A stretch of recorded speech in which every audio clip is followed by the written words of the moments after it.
Dear students, CBSE class 10th math इसके हमने question number 4 तक यानी एक्सरसाइज 1.1 का एक्सरसाइज क्वेश्चन नंबर 4 तक सॉल्व कर लिया था। आप देख सकते हैं यहाँ तक हमने सॉल्व कर लिया था। अब हम लोग इसके आगे बढ़ते हैं। यहाँ पर क्वेश्चन दिया हुआ है, check whether 6 to the power n can end with the digit 0 for any natural number n।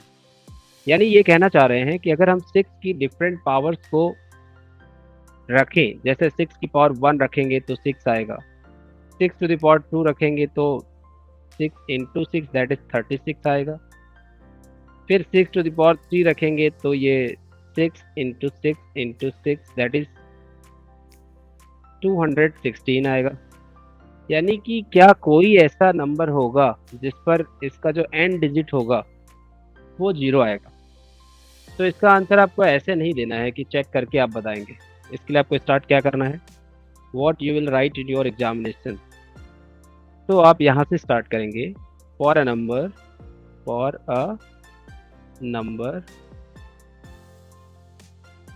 To end with digit 0 to end with digit 0 its prime factorization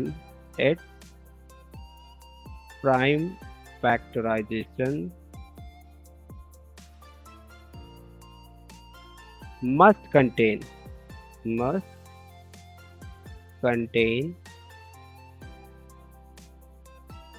2 and 5, but in factor of 6 we get only 2,3। आप जानते हैं कि अगर आप 6 को factorise करेंगे तो एक बार ये 2 से डिवाइड हो जाएगा और अगेन 3 से डिवाइड हो जाएगा, तो इसमें या तो 2 है या 3, यानी कि 2 तो है लेकिन 5 नहीं है। So 6 to the power n will never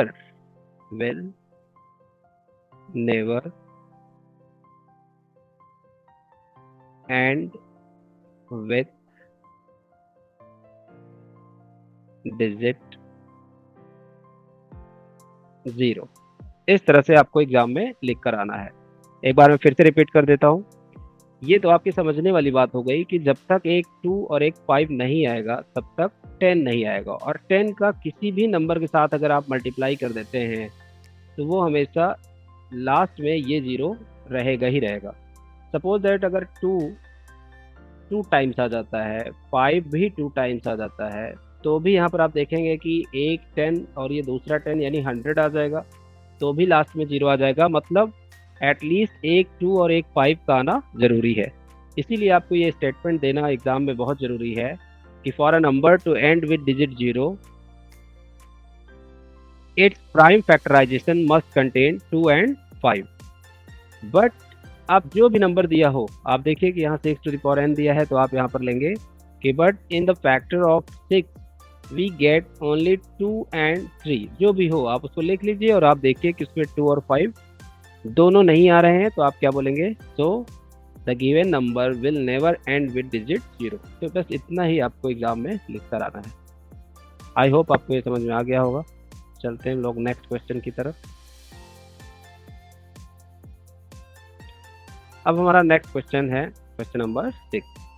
इसमें क्या पूछा जा रहा है, एक्सप्लेन वाई 7 इंटू 11 इंटू 13। अब यहाँ बहुत ध्यान से देखिए बच्चों, यहाँ पर प्लस लिखा हुआ है, प्लस 13, फिर again 7 into 6 into 5 into 4 into 3 into 2 into 1 and again बीच में यहाँ देखिए प्लस आया और फिर 5 आया है।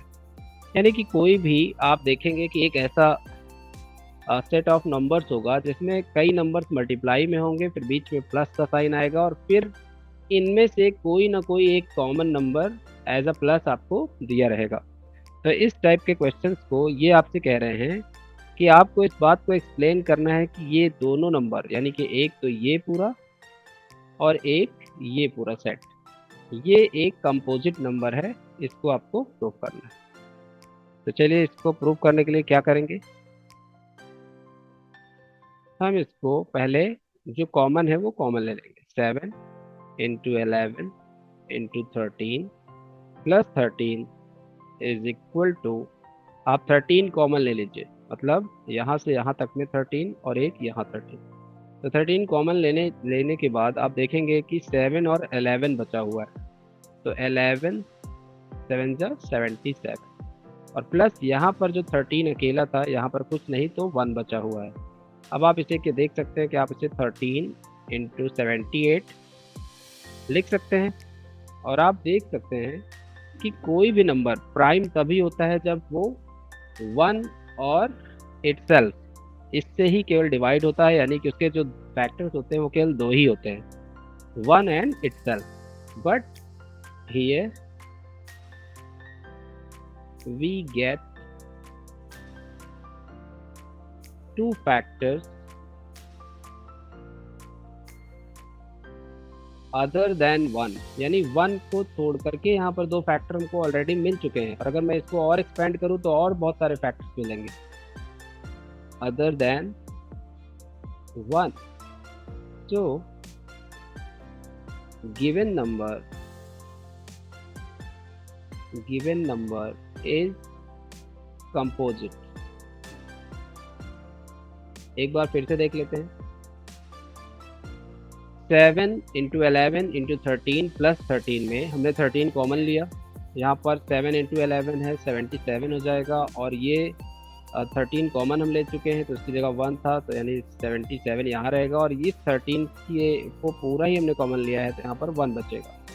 77 प्लस 1 78 हो गया है, और 13 कॉमन है।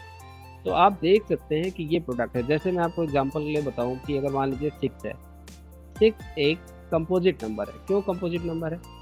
क्योंकि इसके फैक्टर्स में आप देखिए तो 1 2 और 3, यानी कि ये 1 को तो हम इग्नोर कर देते हैं क्योंकि 1 लिखने की कोई ज़रूरत नहीं है, बट 2 और फैक्टर आ रहे हैं। जबकि यहीं पर अगर आप 5 एक प्राइम नंबर को देखते तो इसमें 1 × 5 बस ऐसा ही आता। 13 होता तो क्या होता, 1 × 13 हो जाता, मतलब 1 के अलावा केवल एक ही फैक्टर एक्स्ट्रा होता है। जबकि अभी हमारे गिवन नंबर में मोर देन 1 यानी कि 2 फैक्टर्स एक्स्ट्रा आ रहे हैं जो कि 1 से ज़्यादा है। तो यहाँ पर आपको एग्जाम में केवल इतना ही लिख कर आना है। क्या लिखना है कि आप पहले कॉमन ले लेंगे और कॉमन के साथ आप इसमें 2 या 3 फैक्टर दिखा देंगे, और फिर उसके बाद आप ये स्टेटमेंट लिखेंगे, here we get 2 factors other than 1, so given number is composite. देखिए अलग अलग टीचर्स की अपनी अलग अलग समझाने की टेक्निक और स्ट्रेटजी होती है।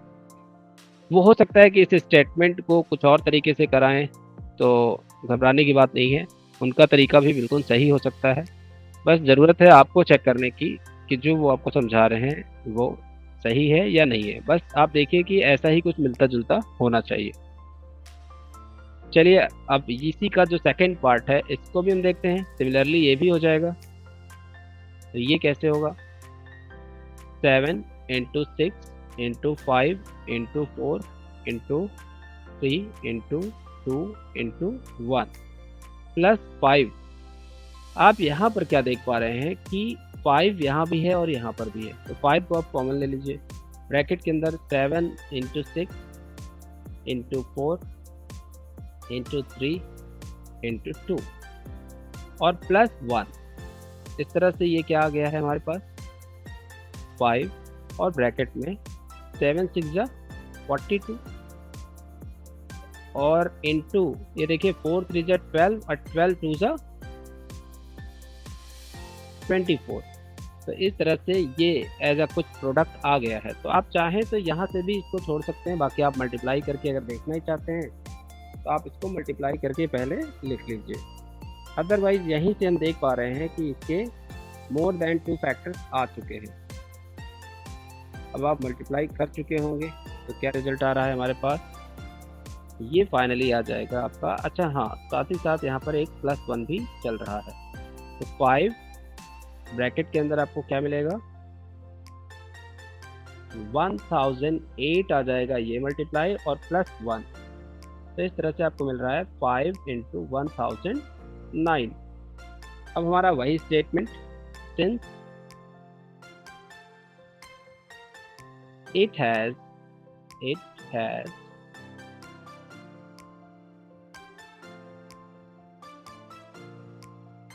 two other factors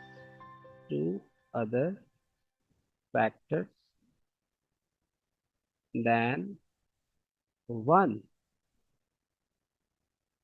और आप और भी क्या कह सकते हैं, मैं आपको बता रहा हूँ। Both numbers are composite because they have more than two factors. सीधी सी बात है, टू फैक्टर्स में वन तो इंक्लूड रहता ही है, और उसके अलावा अगर दो और आ रहे हैं तो मेरे ख्याल से ये जो स्टेटमेंट मैं लिख रहा हूँ ये ज़्यादा अच्छा है कि आप ऐसा ही लिखें। Since it has two other factors than one, so the given number the given number is composite।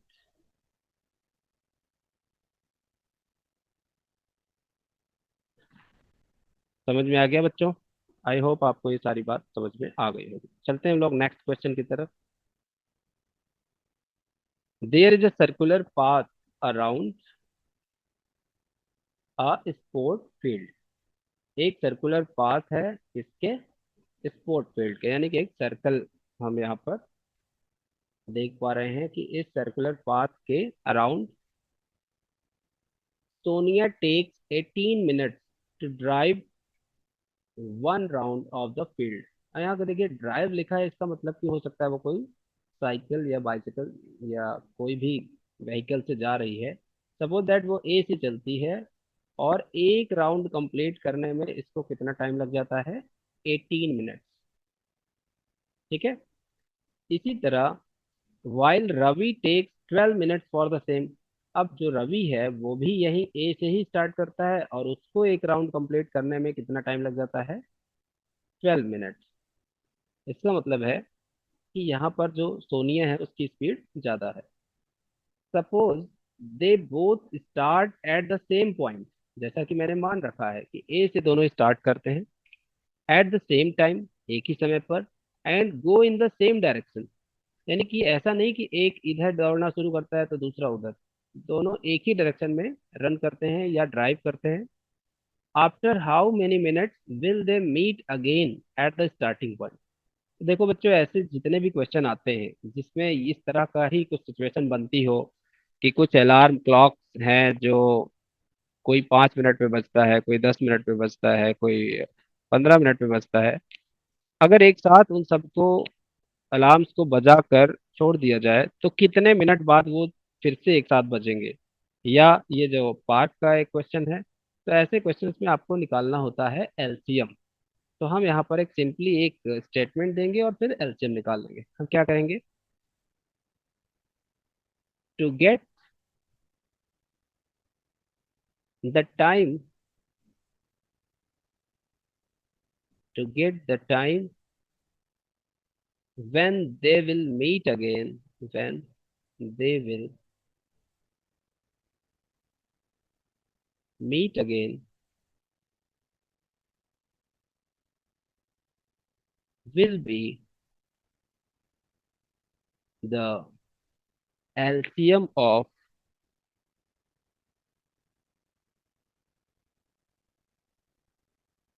18 and 12। यानी जितना भी समय वो लगा रहे हैं उनका हम लोग एलसीएम निकालें। तो एलसीएम निकालने की आपको मेथड सिखाए गए थे, प्राइम फैक्टराइजेशन मेथड, या आप और भी तरीकों से कर सकते हैं, लेकिन यहाँ पर अभी हम 18 का जब हम प्राइम फैक्टराइजेशन करेंगे तो यहाँ पर हमें मिलेगा 2 × 3 × 3, यानी 2 3 जा 6, 6 3 जा 18। इस तरह 12 का प्राइम फैक्टराइजेशन करेंगे तो हमें क्या मिलेगा, 2 × 2 × 3, यानी 2 2 जा 4, 3 जा 12। और जब हम यहाँ पर एलसीएम इसका लेंगे तो एलसीएम मैंने आपको बताया था क्या होता है। जरा इसको और अरेंज करें तो ये 2 × 3 स्क्वायर है और नीचे वाला 2 स्क्वायर × 3 है। तो इनमें कौन कौन से फैक्टर इन्वॉल्व हैं, एक तो 2 और एक 3।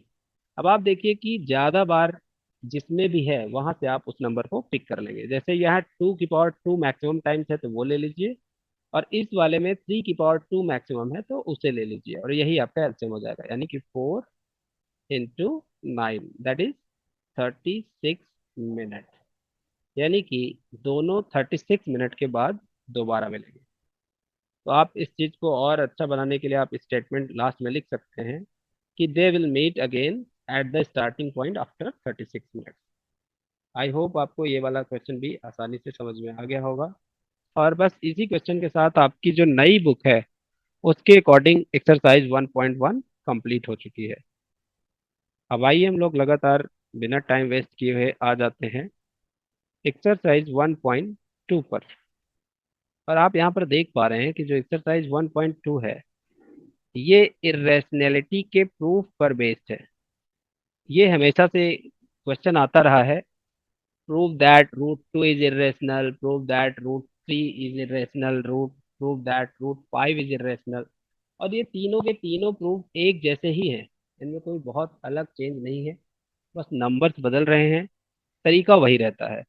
और इस तरीके को बहुत सारे बच्चे रट लेते हैं बिना समझे ही, और कई बच्चे समझते हैं फिर उसके बाद उसको लर्न करते हैं। और मैं भी यही कहना चाहूंगा कि आप पहले ध्यान से देखिए कि इसको किस तरीके से किस लॉजिक के साथ किया जा रहा है, और फिर उसको आप स्टेप वाइज एक बार लिख लिख के प्रैक्टिस करिए। 2 4 बार 10 बार करने के बाद आपके बोर्ड एग्जाम तक तो आपको ये पूरी तरह से अच्छे से लर्न भी हो जाएगा और आप समझ भी जाएंगे। तो चलिए स्टार्ट करते हैं। इसकी स्टार्टिंग ऐसे की जाएगी कि हमें प्रूव करना है कि रूट 5 इरेशनल है, बट हम इसका कॉन्ट्राडिक्टरी मेथड यूज करेंगे। यानी हम इसे पहले यही मान लेंगे कि ये इरेशनल नहीं है। तो क्या करेंगे, अब आप ध्यान से देखिए कि क्या क्या लिखना जरूरी होता है। On contrary, on contrary,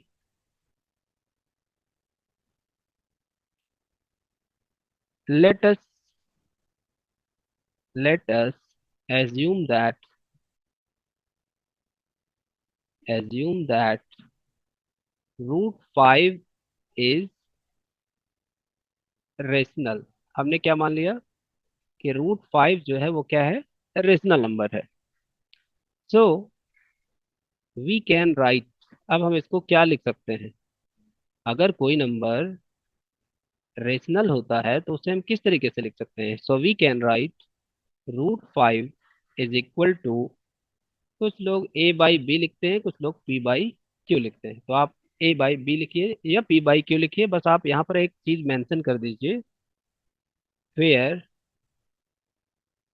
A comma b are coprime integer, coprime integer. आपको ये चीज मेंशन करना बहुत जरूरी है। साथ ही साथ ये भी बोलना है कि जो बी है नॉट इक्वल टू 0 होगा।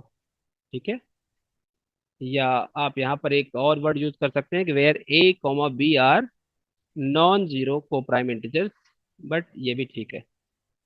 अब हम क्या करेंगे, इसको क्रॉस मल्टीप्लाई कर लेंगे, यानी कि रूट 5/1 होगा, तो यहाँ पर क्या आ जाएगा, B root 5 is equal to A. और अब अगला स्टेप आता है squaring both side, squaring both side. जब आप दोनों तरफ इसका स्क्वायर कर देंगे तो आपको क्या मिलेगा, बी का स्क्वायर बी स्क्वायर, और 5 का स्क्वायर मल्टीप्लाई में तो हम लिख सकते हैं 5b² is equal to a square. और इसको आप इक्वेशन 1 मान लीजिए, और यहाँ पर ध्यान से देखिए, एक तरफ ए स्क्वायर और एक तरफ 5 into b² है, तो इससे क्या क्लियर होता है, it is clear, it is clear from equation 1 that 5 is a factor of A square. देखिए ध्यान दीजिएगा बच्चों, जिधर अकेला नंबर होगा उसके दूसरी तरफ वाले को हम उसका फैक्टर कहेंगे। और जब एक थ्योरम होती है कि अगर कोई भी प्राइम नंबर किसी के स्क्वायर का फैक्टर है तो वो उसके बिना स्क्वायर वाले फैक्टर का भी, मतलब नंबर का भी फैक्टर होगा। हेंस बाय थ्योरम, आप यहाँ पर केवल बाई थ्योरम लिख देंगे तो भी काफी है। Hence by theorem 5 is factor of A also, A also. ये बात आपने यहाँ पर नोट कर दी। और ये करने के बाद अब देखिए हम लोग आगे क्या करेंगे। अगर कोई भी नंबर किसी का फैक्टर है तो उसको हम कैसे लिख सकते हैं। ए इज इक्वल टू 5 तो लेंगे ही क्योंकि ये इसका फैक्टर है, साथ में आप एक और नंबर ले लीजिए सी, और यहाँ पर इसको मेंशन करिए कि सी क्या है। सी इज एनी इंटीजर, यानी कि ये जो सी है यहाँ पर ये भी कोई एक इंटीजर होगा।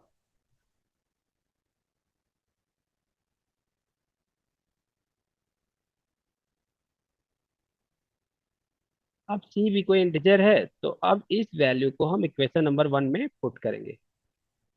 पुट या putting this value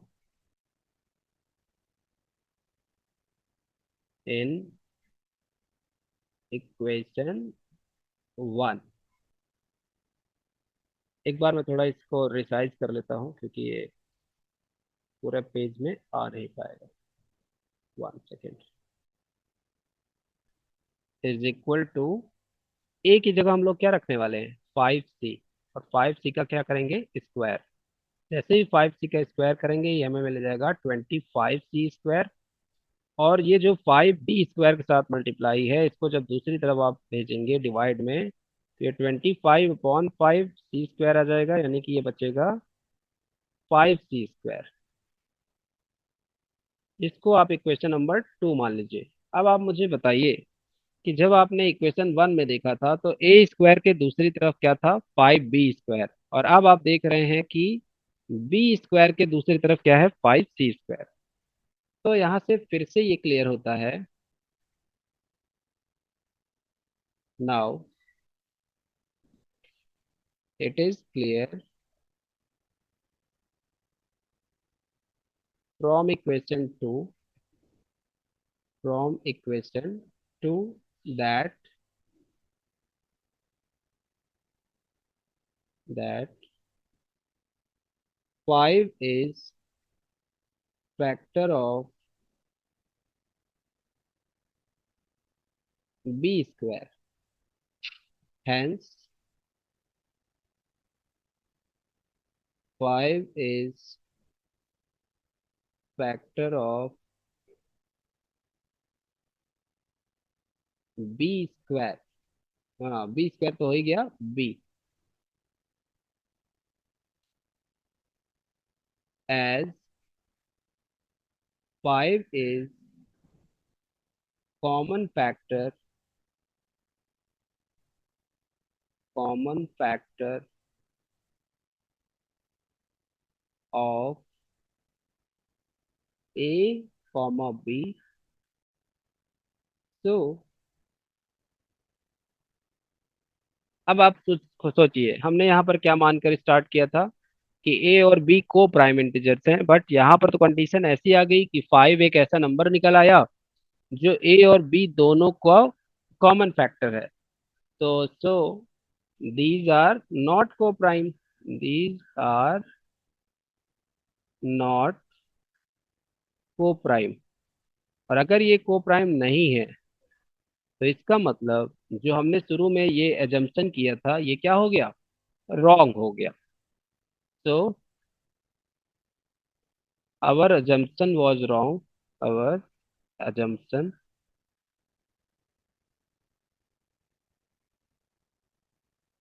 was wrong,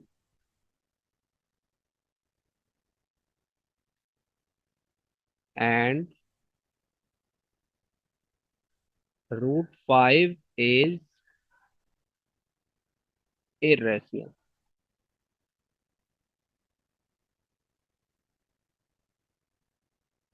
तो बच्चों बस इतना आपको लिखकर आना है। इसमें से कोई भी स्टेप आप स्किप नहीं कर सकते हैं। अगर आपको कोई टीचर कहते भी हैं कि आप इसको और शॉर्ट में कर सकते हैं तो याद रखिएगा फिर नंबर कटने का रिस्क रहेगा। तो इसलिए आप इसको पूरा का पूरा इसी तरीके से लिखेंगे, और जिस तरीके से मैंने इसको पूरा सिस्टमेटिकली आपको समझाया है, बिल्कुल यही रूल, रूट 5 हो चाहे रूट 3 हो या रूट 2 हो, सबको प्रूव करने में यही यूज होगा। आई होप आपको ये पूरा समझ में आया होगा। एक बार फिर से मैं इसको रिवाइज करा देता हूँ आपको, जिससे कि आपको ये और ज़्यादा क्लियर हो जाए। मैंने आपसे बताना शुरू किया कि आप पहले इसको ये मान लीजिए, on contrary let us assume that root 5 is irrational, not irrational, rational. So we can write root 5 is equal to a by b, where a comma b are co-prime integers, b is not equal to 0। आप यहाँ and लिख सकते हैं, and b is not equal to 0। फिर आपने क्या किया, cross multiply करके ये लिख लिया, b root 5 is equal to a। अब अगला स्टेप आया स्क्वायरिंग बोथ साइड्स। आप देख सकते हैं कि b का स्क्वायर b स्क्वायर हो गया, रूट 5 का स्क्वायर 5 हो गया, और a का a स्क्वायर हो गया। It is clear from equation 1 that 5 is a factor of a square, hence bye theorem 5 is a factor of a also. एक थ्योरम होती है जिसके अकॉर्डिंग ये लिखा जा सकता है, लिखेंगे। हेंस अब यहाँ पर a is equal to 5c हम लिख सकते हैं। क्यों लिख सकते हैं, देखिए जैसे मान लीजिए 12 है और 12 के दो फैक्टर हैं, एक 2 हमें पता है, तो आप बताइए दूसरा 6 आएगा ना। और ये 6 जब हमें पता ही ना हो, तो उसी को हमने क्या मान लिया है, c। तो a is equal to 5c हमने लिखा, और ये c is any integer. Putting this value in equation 1 we get 5b square is equal to 5c का whole square, that is 25c square. b square is equal to 25/5, that is c square. तो ये आ गया है 5c square, और ये equation number 2 बन गई। यहाँ से हमें दिखा कि now it is clear from equation 2 that 5 is a factor of b square, hence 5 is factor of b also. यहाँ पर आप b ऑल्सो एक वर्ड लिख सकते हैं। As 5 is common factor of a comma b, so these are not coprime. कौन, a और b, जिनको हमने शुरू में क्या माना था, प्राइम। तो our assumption was wrong and root 5 is irrational। बस इतना ही आपको करना है, और ये आपके 3 या 2 मार्क्स पक्के हो गए हैं। ये आपके एग्जाम में आएंगे ही आएंगे, आपको 100% इसकी प्रैक्टिस कर लेनी चाहिए। फिर नेक्स्ट क्वेश्चन आप देख रहे हैं, क्वेश्चन नंबर 2, जिस जो और ज्यादा इजी है। अगर मैं सच कहूँ तो ये वाला क्वेश्चन पिछले वाले से भी इजी है। कैसे, आइए देखते हैं। यहाँ पर पहले से आपको दिया है 3 + 2√5। तो इसको अगर आपको प्रूव करना है तो आप क्या करेंगे,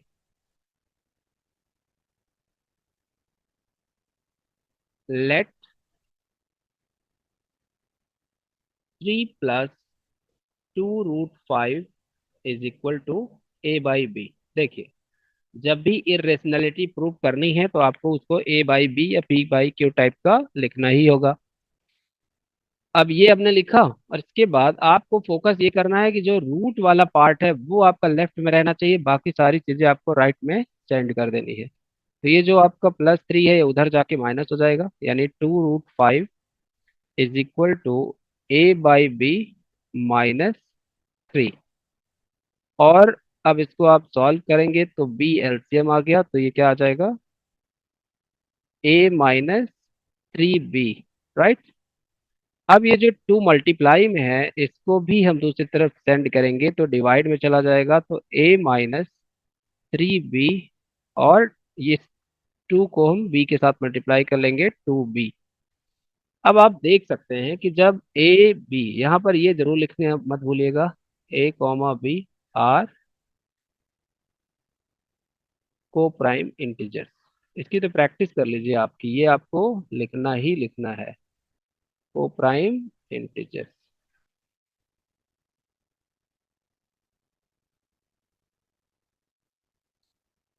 अब आप देख सकते हैं कि लेफ्ट में एक इरेशनल नंबर है जो अभी अभी हमने पीछे प्रूव किया था, और यहाँ जो राइट साइड सारे नंबर्स हैं। देखिए, कोई भी अगर आपको नंबर मिल रहा है, तो उनसे जो प्रोडक्ट ऐड डिवाइड करके जो भी नंबर मिलेगा, अगर ये इंटीजर्स हैं तो पूरा का पूरा ये भी क्या होगा, इंटीजर ही होगा। Here value on RHS, RHS is what, rational. आपको इसको क्या बोलना है, कि जो राइट साइड वैल्यू है वो क्या है, rational. But but value on LHS, value on LHS is what, irrational,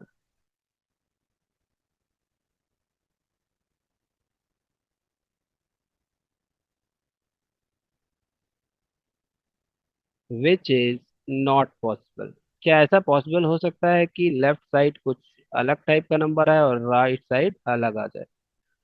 which is not possible।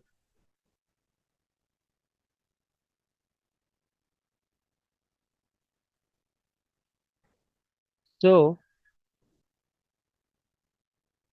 3 + √5 यानी 2√5 is irrational।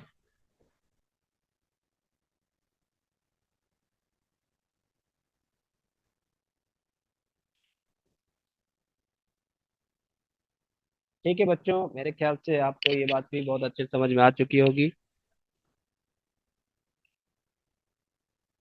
और अगला जो आप क्वेश्चन है आप देख रहे हैं, ये जो बाकी के प्रूफ हैं ये मैं आपको अभी होमवर्क के लिए छोड़ रहा हूँ। अगर आपको ये भी नहीं समझ में आया तो आप कमेंट जरूर करिए, मैं इनके ऊपर भी वीडियो बनाकर पार्ट 3 इसमें ऐड कर दूंगा। थैंक यू वेरी मच, मिलते हैं अगले वीडियो में।